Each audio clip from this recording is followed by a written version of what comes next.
Hello दोस्तों, कैसे हो? आई होप कि आप सभी लोग अच्छे ही होंगे। तो जैसा कि हमने लास्ट एपिसोड में देखा था, चू किंग का भाई चू यान चू क्वांग को परेशान करने का कोशिश किया था और उसकी टेक्निक स्क्रॉल मांग रहा होता है। इसीलिए चू क्वांग उन लोगों को अच्छे से सबक सिखाता है। अब आगे इस एपिसोड की शुरुआत में चू क्वांग को एक जगह बैठकर अपनी कल्टीवेशन करते हुए देखते हैं। अब चू क्वांग अपनी स्पिरिचुअल ट्री के पास पहुंच जाता है और अपनी दोनों ही टेक्निक स्क्रॉल को उस बड़े से स्टोन के अंदर डाल देता है, जिससे गोल्डन ओरा और ब्लू ओरा निकलता है। तभी वो स्टोन उन दोनों टेक्निक्स को काफी आसानी से चू क्वांग के आसपास घूमने लगता है। अब यह देखकर चू क्वांग को पता चल जाता है कि ये दोनों टेक्निक नाइट थंडर सील और गोल्डन मेरिडियन आर्ट है। जिसके बाद चू क्वांग पहले तो गोल्डन मेरिडियन आर्ट टेक्निक को कल्टीवेट करता है, जहां कुछ देर बाद चू क्वांग वहां देखता है कि उसका ऑरा पूरी तरह से गोल्डन हो गया है। अब यह देखकर चू क्वांग काफी खुशी के साथ दूसरी टेक्निक को भी कल्टीवेट करने को रेडी हो जाता है और हमें पता चलता है कि यह तो काफी ज्यादा खतरनाक और पावरफुल टेक्निक है। जहां इस टेक्निक को कल्टीवेट करने के बाद चू क्वांग इस टेक्निक की पावर को एक्टिवेट करके देखने लगता है और कहता है, चू किंग, मुझे लगता है कि हमारे मैच के बाद तुम हमारे फैमिली के वो टैलेंटेड पर्सन नहीं रहने वाले। और इसी के साथ चू क्वांग बाहर आकर जंगल में प्रैक्टिस करने लगता है, जहां थंडर टेक्निक का इस्तेमाल करते हुए बड़े आसानी से एक पेड़ को तोड़ देता है। अब वह और भी ज्यादा पावर का इस्तेमाल करते हुए काफी ज्यादा पेड़ तोड़ देता है। अब कुछ दिनों बाद वो फाइटिंग वाला दिन आ जाता है, जहां चू क्वांग और चू किंग के फाइट होने वाली थी। अब हमें बैटल ग्राउंड का सीन दिखाया जाता है, जहां वो सभी लोग चू क्वांग और चू किंग का मैच देखने के लिए आए हुए थे। तभी चू क्वांग भी अपनी बहन के साथ वहां पर आ जाता है, जहां पर एक बंदा बैठा हुआ बोलता है, चू फैमिली के चू किंग के पास काफी टैलेंट है और वहीं चू क्वांग के पास कोई भी टैलेंट नहीं है। इसलिए मुझे यहाँ लगता है कि इस मैच को करवाने की कोई जरूरत नहीं थी। अब ये सुनकर उसके बगल वाला व्यक्ति कहता है, क्या तुमने सुना नहीं? ने लिन रू आती है और चू क्वांग से कहती है, मुझे पता चला है कि तुम अब कल्टीवेट कर सकते हो, पर फिर भी उससे कोई मतलब नहीं। मैं तुमसे शादी नहीं करने वाली और यह एंगेजमेंट भी जल्दी टूटने वाली है और जल्दी मैं मार्शल मास्टर से शादी करने वाली हूँ। यह बात सुनकर चू क्वांग बोलता है, मुझे नहीं लगता कि मार्शल मास्टर तुम्हारी जैसी लड़कियों के साथ शादी करेगा। ये बात सुनकर लिन रू गुस्से से जाकर अपनी सीट पर बैठ जाती है, जहां चू क्वांग अपने मन में सोचते हुए कहता है कि आज के मैच के बाद तुम मेरे बारे में इस तरह सोचना बंद कर दोगी। तभी वहां पर चू फैमिली के ग्रेट एल्डर आते हैं, जो वहां इस मैच को लीड करने वाले थे। अब चू किंग भी अपने दो साथी के साथ चू क्वांग के सामने आते हुए कहता है, आखिरकार एक डरपोक और यूजलेस चू क्वांग यहाँ मुझसे लड़ने आया है। अब यह बात सुनकर चू क्वांग बोलता है, चिंता मत करो, आज तुम यहाँ पर हारने के बाद नीचे गिरने वाले हो। यह बात सुनकर अब इतना कहकर वो यहाँ से चली जाती है और इधर वो चू फैमिली के ग्रैंड एल्डर वहाँ चू किंग और चू क्वांग के बीच मैच स्टार्ट करते हुए कहते हैं कि आज यहाँ सभी लोगों को पता चल जाएगा कि कौन सबसे बेहतर है। इसके साथ ही वो चू किंग से कहते हैं, तुम्हें यहाँ ज्यादा अच्छा बनने की जरूरत नहीं, क्योंकि चू क्वांग भी हमारे ही फैमिली का डिसाइपल है। तभी चू किंग वहाँ अरीना में आते हुए कहता है, हाँ मैं समझ गया।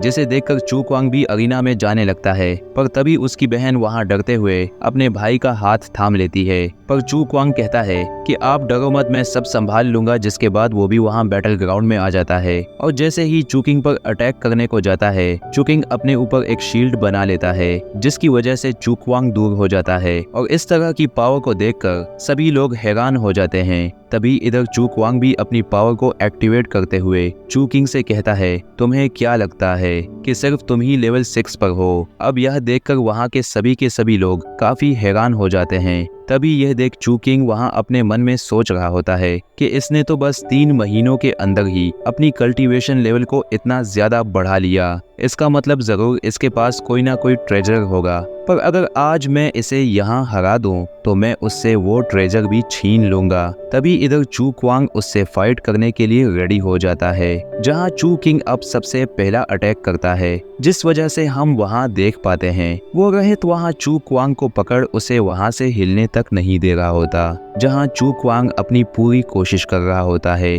पर वो उससे नहीं छुड़ा पाता और देखते ही देखते वो रेत वहाँ उसके ऊपर अटैक करने की कोशिश करती है, जहाँ यह देखकर चू कुआंग की बहन भी डर रही होती है। जैसे ही वो अटैक उसे लगने वाला होता है कि तभी चू कुआंग अपने ऊपर एक शील्ड बना लेता है, जिसकी वजह से वहाँ पर काफी बड़ा ब्लास्ट होता है, जिसे देखकर चू किंग सोचता है चू कुआंग इस अटैक में जरूर मारा जाएगा, मगर चू कुआंग उस अटैक से बच जाता है, जिसे देखकर चू किंग शॉक रह जाता है। अब चू कुआंग अपना 9th थंडर टेक्निक का इस्तेमाल करते हुए वहाँ एक धमाका कर उस अटैक को डिस्ट्रॉय कर देता है। जैसे ही चू कुआंग बाहर आता है, बिना देरी किए चू किंग पर अटैक करना शुरू कर देता है। अब यह देखकर तो चू कुआंग के अटैक से बचने के इधर उधर भाग रहा होता है, साथ ही उस अटैक को ब्लॉक करने की कोशिश भी करता है, पर तभी चू कुआंग अपनी पावर प्रेशर को इतना ज्यादा बढ़ा देता है कि वो पूरी जगह ही अब हिलने लगती है। तभी चू किंग उस प्रेशर को वहां नहीं सह पाता और दूर जा गिर घायल हो जाता है। अब यह देखकर तो ग्रैंड एल्डर भी वहां सोचते हुए कहते हैं कि आखिर चू कुआंग इतना ज्यादा पावरफुल कब से हो गया। तभी इधर चू किंग खुद को संभालते हुए अपनी किसी टेक्निक को एक्टिवेट थ्रू कर लेता है। अब यह देखकर चू किंग के साथ आए हुए दोनों पर्सन वहां हैरान होते हुए कहते हैं, इसने तो यहाँ फाइट के बीचों बीच ही अपनी ब्रेक थ्रू करके 7 लेवल पर पहुंच गया, साथ ही उसकी पावर भी अब पहले से ज्यादा बढ़ गई है, इसलिए अब तो चू कुआंग उसे बिल्कुल भी नहीं हरा सकता। अब चू किंग चू कुआंग को कहते हैं कि तुम तो अभी 6 लेवल पर हो, लेकिन मैं 7 लेवल पर, इसीलिए आज तुम यहाँ इस मैच में हारने वाले हो और तुम्हारी बेइज्जती होगी। ये सुनकर चू कुआंग कहता है, टाइम आने पर तुम्हें खुद ही पता चल जाएगा कि यहाँ कौन हारने वाला है और किसकी बेइज्जती होती है। अब इतना कहते ही चू कुआंग वहाँ अपनी गोल्डन मेरिडियन आर्क टेक्निक को एक्टिवेट कर लेता है। इस वजह से चू कुआंग की भी पावर अब काफी ज्यादा बढ़ जाती है। तभी चू कुआंग सीधा चू किंग पर अटैक कर देता है।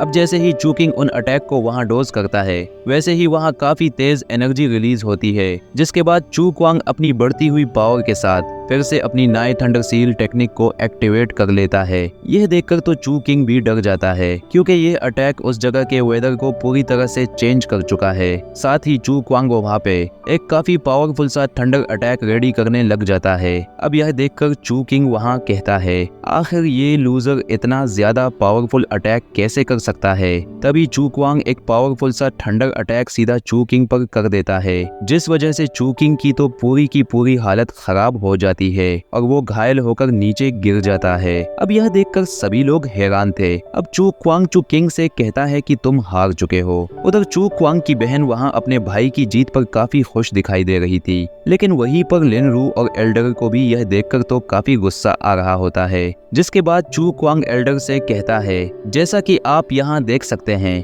कि चू किंग यहाँ हार गया है, अब आप हमारा रिजल्ट अनाउंस कर दें। और ऐसा कहकर वह अपना चैलेंज वाला फॉर्म एल्डर के पास फेंक देता है। अब उस चैलेंज वाले फॉर्म को पढ़कर वो एल्डर पहले तो कुछ, इसीलिए तुम इस मैच को लगभग यहाँ जीत ही गए हो। यह सुनकर तो सभी लोग वहां आपस में कहने लगते हैं कि लगभग जीतने से एल्डर का क्या मतलब है। चू कुआंग ने चू किंग को तो हरा दिया है, फिर यह एल्डर यह सब कैसे बोल सकते हैं। जिस पर वो एल्डर स्क्रॉल को अंदर रखते हुए कहता है कि चू कुआंग, जैसा कि तुम जानते हो, हमारी चू फैमिली पूरे टाउन में पिल रिफाइनिंग से जानी जाती है, इसीलिए तुम्हें चू किंग को पिल रिफाइनिंग में हराना होगा। पर चू कुआंग कुछ देर सोचता है और मन ही मन कहता है, चू किंग तो रिफाइनिंग में बेस्ट है, इसीलिए मैं पिल रिफाइनिंग में नहीं जीत पाऊंगा। मुझे ऐसा लगता है कि एल्डर को लगता है मैं पिल रिफाइनिंग में चू किंग को नहीं हरा सकता। मगर चू कुआंग कहाँ हार मानने वाला था और इसके लिए भी तैयार हो जाता है। अब यह जानकर तो सभी लोग काफी हैरान हो जाते हैं। साथ ही चू किंग वहाँ चू कुआंग से कहता है कि मैं तुम्हें पिल रिफाइनिंग में बेस्ट हूँ और मैं तुम्हें यहाँ पर इजीली हरा दूंगा। और इसी के साथ यह जिसे देखने के लिए चैनल को सब्सक्राइब करके नोटिफिकेशन को ऑल पर सेट कर लेना और हाँ, एक कमेंट जरूर करना।